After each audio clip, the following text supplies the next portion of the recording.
very, very comparable. Very, very consistent. Very, very consistent.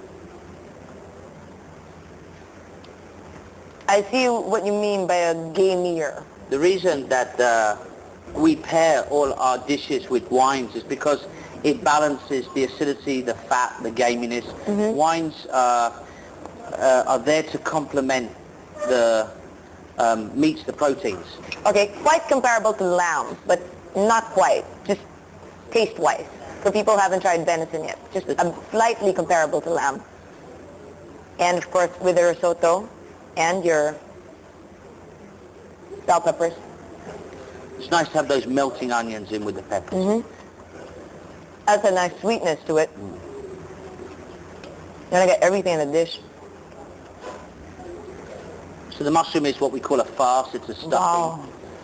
That kind of works extremely well with the game. Yes, actually. Now it's cleaning. Actually, it's lending an earthy, rich, earthy quality to the venison. And that's why the mustard works very well with that earthiness. And that's a whole grain seed mustard. It rounds it up, the sauce. Ostrich, really, if you're a steak eater, can hardly tell the difference. Yep. But that venison, when you mix it with the mushroom and the sauce, it rounds it up nicely, and you really don't taste the gaminess anymore. And it can slightly pass as steak on its own. So we pretty much created a new signature dish here. Exactly. And thank you very much for introducing it first here on Secret to the Masters. You'll definitely see that on the menu next time you're down. Okay. And I have a feeling I'll have to pay for that. But in the meantime, let's bring out the free, yummy main course.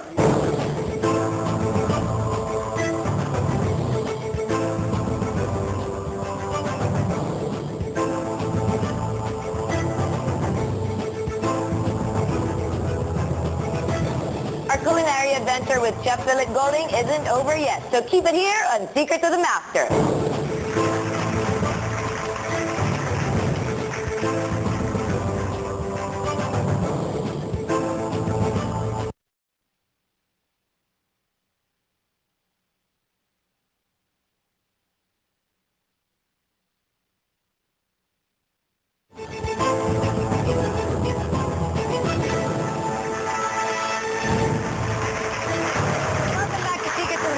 And we are still with Chef Philip Golding. So many new flavors and techniques that he demonstrated tonight, and it's not quite over yet. Now it's time for a sweet ending. Chef Philip? Okay, so we're going to do a white chocolate creme brulee with raspberries and a peanut brittle twill. Okay. So we've got some cream on here scalding. We're going to add a little bit of fresh ginger in there to infuse. Should take a couple of minutes to bring the cream up. Meanwhile, Issa is going to be whisking some egg yolks, and some sugar together. And then she'll add a touch of raspberry puree, where we'll add the infused ginger cream after. Meanwhile, Dong's going to get some white chocolate, which I've just melted for him lightly, and he's going to put them at the bottom of our espresso cups. So put them in the espresso cups. Meanwhile, we prepared a bain-marie. A bain-marie is a water bath. In the water bath, I've added some cardboard, so when the creme brulee cooks, it doesn't burn or scramble on the bottom. Very important that you keep your oven at 100 degrees or below, around 90. Because if not, it'll be scrambled eggs. We're talking about, in that size cup, talking about 25 minutes. Okay. Here I have my bain-marie with water in already, so that's in there. So we've got our custard infusing here.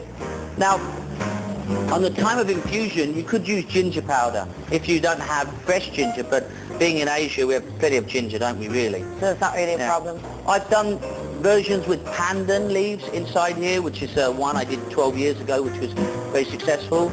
We do Armagnac prunes with the mango and ginger. So we've got our egg yolk sugar on top. So then we have a tool mix, icing sugar, flour, touch of butter. We'll do it over here. And what we've done is we've cut a little mold out of an ice cream lid, and Dong is just going to paste it down one side and sprinkle it with some peanuts and bake them in the oven. After they've baked for a few minutes, you come out with something like that. Yeah? So we're going to pour this gently. Be very, very careful at this stage. You take it to about 80. And you don't want it to scramble at all. So I've got 2 molds here. Whereas our white chocolate has already been dropped into the base of the molds. Nice thick white chocolate couverture.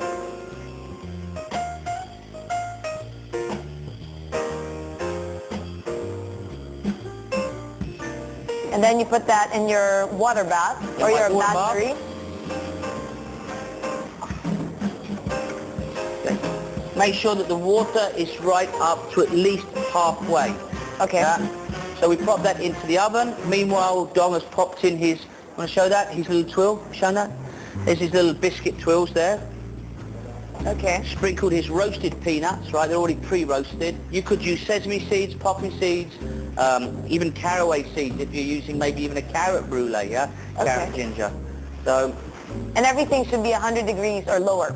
that one in the oven could be around 130, but this one will be okay. You know, Okay. We'll just finish off. After we take out the brulee, we'll turn the oven up a few notches, and we're there. Yeah? Okay. It takes how long? The twill will take around 4 minutes until golden brown. Yeah? And the creme brulee? Depends on the oven. You prefer brown sugar, so it doesn't really matter. It'll be quick. It'll be quick. The white sugar sometimes can burn too quickly.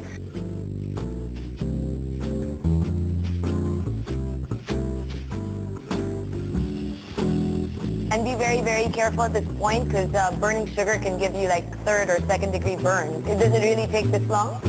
It does. We don't want to burn it too much, yeah? We want to get the caramelization in there. Till it turns slightly black or just dark brown? Well, creme brulee means burnt custard, so there's our raspberry, there's our peanut twill,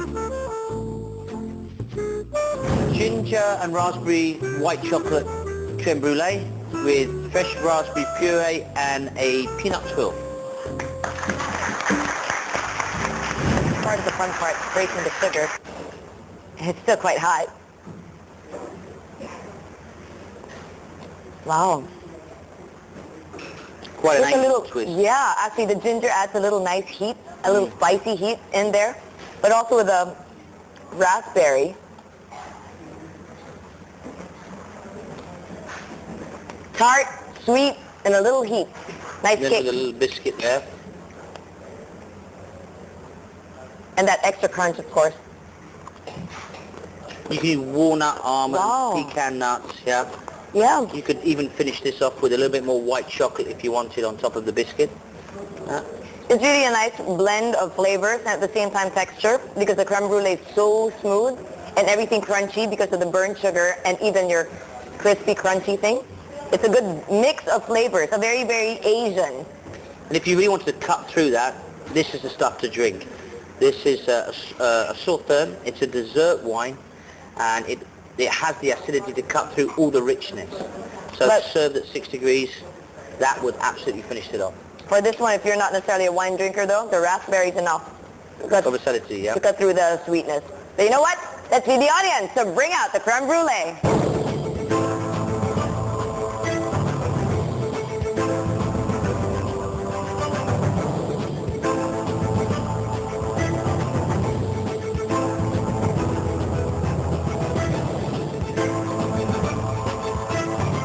We'll have a little chat with our guest chef tonight, Chef Philip Golding, when Secrets of the Masters returns.